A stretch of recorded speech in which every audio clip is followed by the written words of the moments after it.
बहुत सारे बच्चे मुझसे ये सवाल कर रहे हैं कि मैम मीडिया लाइन में जर्नी किस प्रकार से स्टार्ट करनी है, क्योंकि मैंने जो अपनी जर्नी स्टार्ट की थी मीडिया लाइन में वो बड़े ही डिफरेंट तरीके से की थी। जिस समय पत्रकारिता में मैंने कदम रखा था उस समय मुझे ये नहीं पता था कि पत्रकारिता का प भी क्या होता है, किस प्रकार से पत्रकारिता की जाती है, न्यूज़ कवरेज क्या होता है, कैमरा हैंडलिंग क्या होता है, पीआर वर्क कैसे किया जाता है, डिजिटल मार्केटिंग का काम कैसे किया जाता है। ये बहुत सारे पार्ट है जो पत्रकारिता से रिलेटेड होते हैं। अगर आपके अंदर स्किल्स है बोलने की तो नो डाउट जिस यूनिवर्सिटी से आप पढ़ रहे हैं उस यूनिवर्सिटी के बहुत सारे कॉन्टैक्ट्स होते हैं, बहुत सारे चैनल्स के अंदर, जहाँ पर आपको इंटर्नशिप अपने लास्ट ईयर में कंप्लीट करनी होती है। जो लास्ट मान लीजिए 3 साल का आपका कोर्स रहता है मास कम्युनिकेशन का, उसके बाद लास्ट ईयर के जो 6 मंथ रहते हैं, यानी कि जिसको हम लोग 6th सेमेस्टर बोलते हैं, वहाँ पर आपको इंटर्नशिप करने के लिए यानी प्रैक्टिकल काम करने के लिए आपको बाहर भेजा जाता है। बाहर भेजने के बाद आपको सिखाया जाता है कि किस प्रकार से कवरेज करनी है, किस प्रकार से मेन स्ट्रीम मीडिया का पार्ट बन सकते हैं। आप आज तक जैसे चैनल्स के अंदर, जी न्यूज़ जैसे चैनल के अंदर अप्लाई कर सकते हैं, और करने के बाद धीरे धीरे आपके लिंक डेवलप होंगे, और जैसे जैसे आप पत्रकारिता के अंदर कदम रखेंगे आपको धीरे धीरे सारी की सारी चीज़ें सिखाई जाएंगी।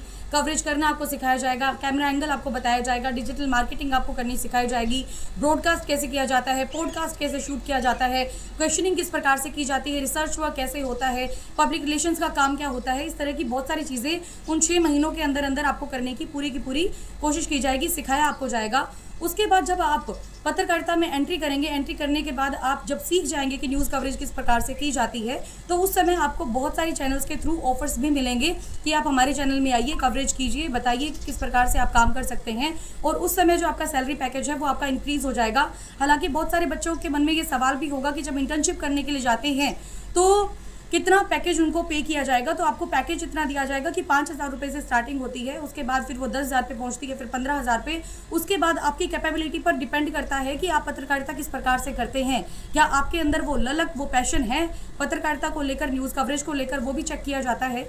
जिसके बाद आपको आपकी कैपेबिलिटी के अकॉर्डिंग ही आपको पे किया जाता है। तो आप आम मुद्दों से शुरुआत करेंगे, उसके बाद आप धीरे बढ़कर आगे बड़े मुद्दों की तरफ जाएंगे। एक पत्रकार की जो अहमियत होती है वो ये होती है कि अगर वो किसी गली में खड़े होकर किसी भी आम व्यक्ति का इंटरव्यू करना जानता है तो उसके पास ये भी राइट है कि वो प्रधानमंत्री से भी ये पूछे कि देश के अंदर किस प्रकार से उनकी सरकार काम कर रही है। पत्रकारिता की जब तक आप इम्पोर्टेंस नहीं समझेंगे तब तक आप पत्रकारिता को अच्छे से जान नहीं पाएंगे। आपको ये समझना पड़ेगा कि राइट टू स्पीक के अकॉर्डिंग, यानी कि आर्टिकल 19 के अकॉर्डिंग आपको पूर्णतः अधिकार है किसी भी चीज़ को लेकर डिबेट करने का, किसी भी चीज़ को लेकर लोगों के सामने रखने का। हालांकि बहुत सारे लोग ये सवाल भी उठाते हैं कि यूट्यूबर्स आजकल बहुत सारे हो गए हैं, तो मैं आपकी जानकारी के लिए बता दूं कि आर्टिकल 19 के तहत ये लोग काम कर रहे हैं, पत्रकारिता में अच्छा जो है काम करके भी दे रहे हैं। लेकिन कुछ पत्रकार हैं जो कहीं ना कहीं जो ट्रैक है उससे अपनी जो गाड़ी है उसको इधर उधर लेकर जा चुके हैं, लेकिन उससे भी घबराने की या फिर डरने की ज़रूरत नहीं है। वो अपना काम कर रहे हैं, उन्हें अपने अकॉर्डिंग काम करने दीजिए।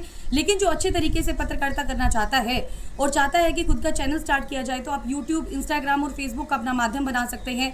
कोई भी अच्छा सा नाम निकालिए, उसका नाम रखिए, नाम रखने के बाद जो भी आसपास के मुद्दे हैं उनको कवर करना शुरू कीजिए। कवर करते साथ साथ जैसे जैसे आपके पास मुद्दे आते रहेंगे, उनको जैसे जैसे आप कवरेज करते चले जाएंगे वैसे वैसे पत्रकारिता में आपका नाम बनता चला जाएगा। तो सबसे ज़रूरी है कि आप जिस चैनल में काम करने जा रहे हैं वो कौन सा चैनल है, क्या वो कैलिबर है न्यूज़ को कवर करने के लिए, और वहाँ से आप कुछ सीख पाएंगे या नहीं सीख पाएंगे, वो सारी की सारी चीज़ें होती हैं। मन में कभी भी डाउट मत रखना। अगर आपके पत्रकारिता करते करते कोई भी गलती हो जाती है तो उस गलती पर आप पूछें, सवाल करें, ना कि उस गलती को छुपाकर लोगों के सामने पेश करें। क्योंकि अगर कोई गलती करते हैं, गलती करने के बाद आपको रियलाइज़ होता है, आप 1-2 इंसान से पूछेंगे जो आपको गाइड कर रहे हैं तो ठीक रहेगा। अदरवाइज़ अगर वो आप पब्लिश कर देते हैं न्यूज़ और उसके बाद फिर लोग आपका, ये सोच लीजिए कि हज़ारों लोग आपका मजाक उड़ाएंगे उस चीज़ को लेकर, तो ऐसी पत्रकारिता हमें नहीं करनी है। तो ये एक तरह से करियर काउंसलिंग थी जो मैं आप लोगों को बताना चाहती थी। और बहुत सारे बच्चे हैं जो चाहते हैं अच्छे फील्ड के अंदर काम करना, अच्छे चैनल के साथ काम करना, तो आप मुझसे भी कांटेक्ट कर सकते हैं, क्योंकि मेरे बहुत सारे लिंक एंड लाइसेंस है बहुत सारे चैनल्स के साथ। तो मैं वहाँ पर भी रिक्वेस्ट करके आपको कैसे ना कैसे फिट करवा सकती हूँ, ताकि आप वहाँ पर जाएँ, जाने के बाद पत्रकारिता करें और पत्रकारिता करने के बाद अपना आगे करियर बनाएं। कभी भी किसी बहकावे में मत आना। हालांकि आपको वही बात है कि पैसे तो मिल जाएंगे, लेकिन इज्जत कमानी बड़ी ज़रूरी होती है। आप अपने ऊपर कलंक लगवाने की कोशिश ना करें कि आप किसी जो है एक स्पेसिफिक पार्टी के लिए काम कर रहे हैं या किसी स्पेसिफिक पर्सन के लिए काम कर रहे हैं या ले दे के काम कर रहे हैं, तो वो चीज़ बड़ी गलत हो जाती है। उस चीज़ में बिल्कुल भी नहीं किसी इंसान को पढ़ना चाहिए। अगर आप पत्रकारिता सीखना चाहते हैं, आपके अंदर जुनून होना चाहिए, आपके अंदर पैशन होना चाहिए, आपके अंदर बोलने की स्किल्स होनी चाहिए, आपकी कम्युनिकेशन स्किल्स काफ़ी अच्छी होनी चाहिए, तभी आप पत्रकारिता कर सकते हैं। इसके साथ ही बहुत सारे बच्चे सोचते होंगे कि सीखा कैसे जाए। तो देखिए, अगर आप बोलना चाहते हैं तो मिरर आपका एक बहुत अच्छा दोस्त होता है। मिरर के सामने खड़े होइए, तब आप बोलना शुरू कीजिए। और बोलने से पहले मैं तो ये कहूँगी कि जैसे मेरा जो रूटीन रहता है कि सोशल मीडिया पर खबरें देखने के साथ साथ जो इंटरव्यूज़ आते हैं वो देखने के साथ साथ मैं बुक्स पढ़ना बड़ा पसंद करती हूँ, क्योंकि बुक्स आपको डिबेटेबल बना देती है, डिबेट करना सिखा देती है किसी भी मुद्दे को लेकर। अगर कोई भी व्यक्ति है वो अगर किताबें पढ़ रहा है, सोशल मीडिया पर इंटरव्यूज़ देख रहा है, तो एक शब्दकोश आपके पास आ जाएगा। उस शब्दकोश के बिहार पर ही आप बहुत अच्छे तरीके से पत्रकारिता कर सकते हैं और बहुत अच्छे तरीके से किसी भी मुद्दे को कवर कर सकते हैं, ताकि लोग भी आपको देखना शुरू कर सकें। लोग आपको तभी देखेंगे जब आपके अंदर कैलिबर है।